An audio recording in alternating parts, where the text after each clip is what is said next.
Well, howdy, howdy, howdy. Finally, senior citizen here. Greetings, boys, girls, and all of our non-binary friends, and welcome to this, a brand new day, and it is Thanksgiving here in the United States of good Lord. This country is exhausting. So everything is shut down, and I don't have anybody or any place, to go see or go to. So I'm here, been watching videos. I'm going to be playing games and doing all that fun stuff. It is after 1 o'clock p.m., just barely.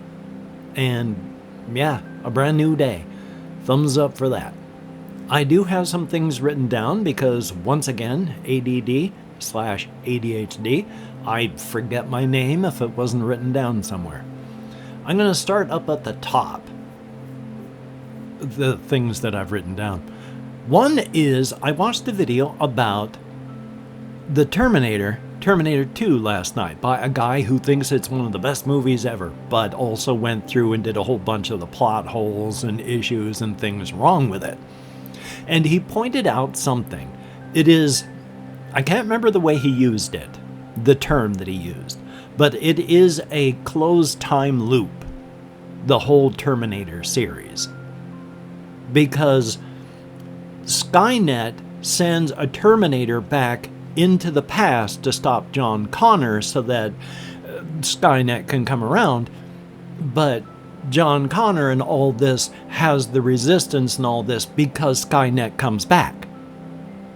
So if you hadn't had this part doing this wouldn't happen, and if this part hadn't happened, then this wouldn't have happened. It's a closed loop. There is no way out. This part wouldn't have happened if the stuff in the past hadn't happened, and this stuff in the past wouldn't have happened if this stuff in the future hadn't happened. So it's a closed loop. And I can see, because I've read stories about this, where a regular time jump, you have to be careful because you can break things temporally and then you do become part of a closed loop. Two stories that I've read about this way in the past by Robert Heinlein. One is called All You Zombies, and it's a story about one person who is telling how they started off this way as a child and then they met this person and then this stuff happened and they did this other stuff, and every single person in that story is them from a different time, making sure they're coming in to ensure that it all works out right. Everybody that he's met is him. So he knows where he came from. But what about all you zombies? So he's closed time loop on that. Another story was about a fellow who got somehow caught up in a time thing, went way off into the future, met this individual who gave them a book that would tell them everything they needed to know, and then vanished themselves. And as this person went through time, living there in this new place that they'd gone to, and they were reading the book, they had to periodically replace parts of the book until eventually the book had been completely replaced. And then they showed up. Their younger self showed up. So he had to give the book to his younger self. But the book he's giving to his younger self isn't the book he got. It's a copy of the book he got. So he's giving a copy of the book to his younger self, who's going to read it and eventually replace it, and then hand that new copy off to the next version of himself. It is a closed loop. And I think those are interesting stories. And I just wanted to talk about that here on this Thanksgiving in the United States of, once again, good Lord, this country is exhausting. Also, I felt like an absolute idiot. I was watching the beginning of a reaction video to, I can't remember the name of the song by EMINEM, but it's Without Me, I think it was. And somebody was pointing out, because somebody mentioned that they'd only just recently found out the guy's name was Marshall Mathers. And then another fellow went, yeah, that's where he got his name, Eminem. And suddenly I went, oh my God. And for the first time, after decades, Eminem, M and M, Marshall Mathers. I was like, oh God. So, yeah, I finally figured that out, and I feel dumb that it took me this many decades. And it's going to be a very short one today because, hey, and I was watching, because I watched this one fellow, I have a channel.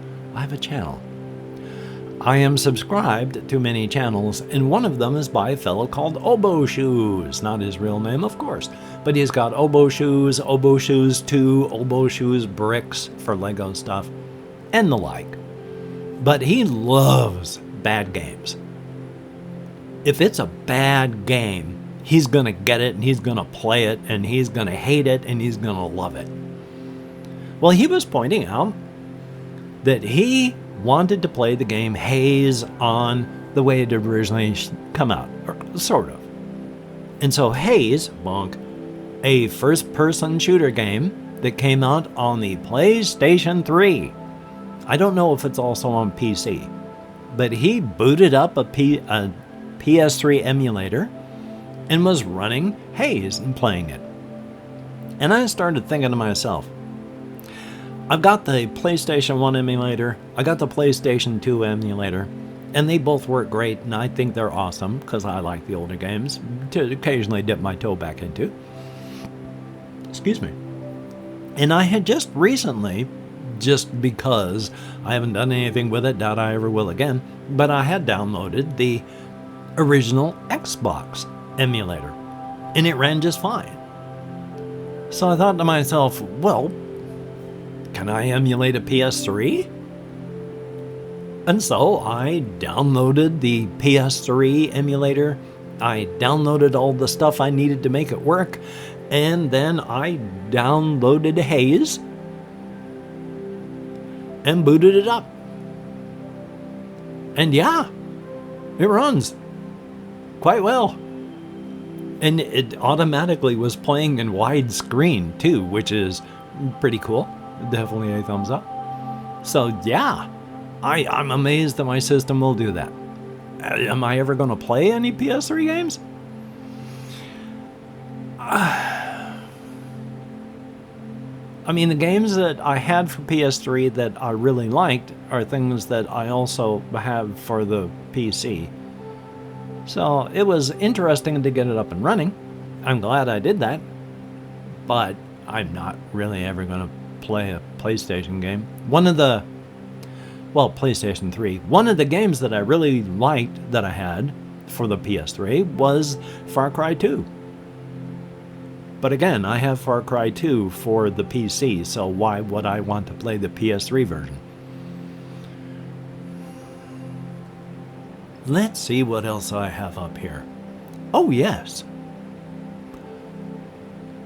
In the past, I have repaired my shoes with duct tape. And what I mean by that is the part of my shoes that wears out the fastest isn't the sole, it's the back of the heel. Because the constant friction of my sock and my heel against the relatively thin fabric covering just the foam, that gets frictioned away. And rather than just throw out the shoe and get another one, because everything else about it is fine. The sole is intact, the top of the shoe, everything. It's been used, but the rest of the shoe is awesome. So I don't want to throw the shoe out. So what I do is just take a strip of duct tape, and if my shoe is this way, with where your foot goes in like this, and my heel back here, I just take that strip of duct tape, pop it onto the inside, and then onto the back to hold it down both sides. And then the shoe's fine. It's not as soft, but it's certainly more slick so that there's less friction. But I don't want to, especially since one of the reasons that everything is so cheap and will come apart quickly like that, was pointed out in an economics video where companies, to keep prices the way they are now, because a lot of prices have stayed almost stable for about 20 years. The American people have not had money to spend. But to keep the price the same means you got to keep lowering the quality of the materials. Ooh, itchy nose. So you've got the poorer quality materials that'll wear out faster. Yay. Excuse me. So I'm repairing my shoes with duct tape again. And then some of the last things, this one video I was watching, but of course I only watched a little bit of it. I still have the video ready to replay, but ADHD, I could not sit there and just watch this all the way through. I keep jumping from video to video, as I always do.